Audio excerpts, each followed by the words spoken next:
Welcome to Luca is a Billionaire, where the only thing I invest in is your answers. In this video, I will explain how to use the Oxygen 49 keyboard. First, let's get it set up. Begin by connecting your Oxygen 49 to your computer with a standard USB cable. Next, visit the MAudio website to download and install any required drivers and software for your operating system. Once installed, simply power on your keyboard and you're ready for the next step. Now, let's explore the basic controls and integrate with your DAW. Familiarize yourself with the 49 velocity-sensitive keys, 8 assignable pads, and 9 faders.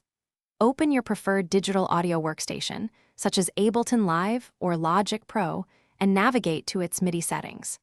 Select the Oxygen 49 as your input device. You can then assign specific MIDI channels to control various virtual instruments within your project, giving you flexible control. To set up your time resolution effectively, begin by defining your specific requirements. What is the fastest event you need to observe? Once you have this, choose appropriate sensors and data acquisition hardware that can support the necessary sampling rates.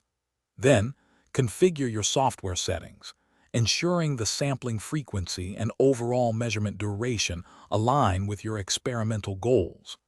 This systematic approach ensures accurate data capture. Finally, here are some performance and maintenance tips. Regular practice will enhance your playing skills and familiarity with the controls. To ensure longevity, keep your Oxygen 49 clean by wiping it with a soft, dry cloth, protecting it from dust and spills.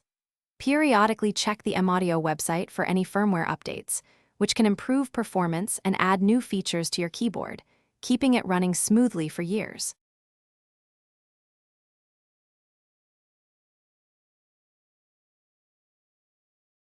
Thanks for watching and please subscribe. It's the best investment you'll ever make.